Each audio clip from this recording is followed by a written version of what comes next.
Okay.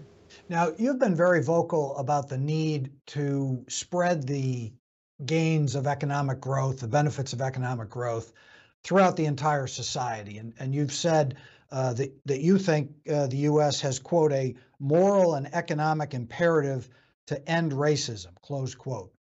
What are the practical implications of that imperative for the Fed's management of the economy? How should things be different in how the Fed operates if it really does make that a core concern?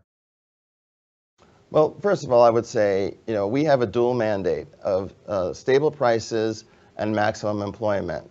And that dual mandate really informs and guides how we think about the economy.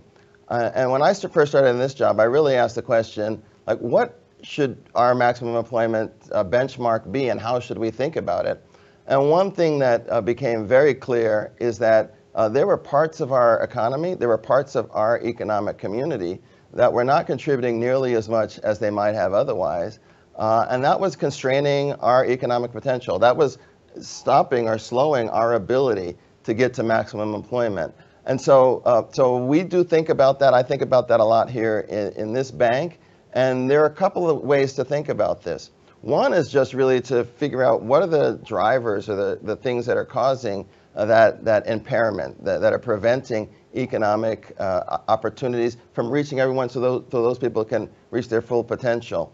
And as I go around the U.S. and my district in the Southeast, I talk to people and they tell me the things that are not working. They tell me about education or about childcare or constraints. And I'm able to take that information and move that into discussions that I have with policymakers who have the levers to potentially make a change there.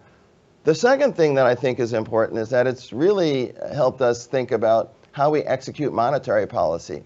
Now, it's very clear that monetary policy doesn't do the targeted sorts of investments that would most directly affect some of these challenges. But it is also the case that monetary policy does have implications for basically the foundation of the economy and also the benchmarks and the baselines as we move forward. And one of the things that we've learned over the last really 10 years or so is that the Federal Reserve was a little too aggressive in slowing growth as we got closer to maximum employment.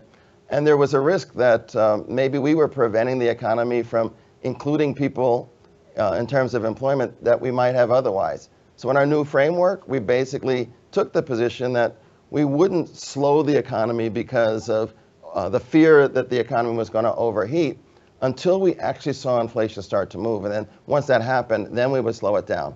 And I think that helped right before the pandemic lead to millions of people to get jobs that would not have under previous approaches to monetary policy. So I think in both those ways, we have an ability to speak to and try to help make progress in terms of the inequality that we see in the U.S. economy.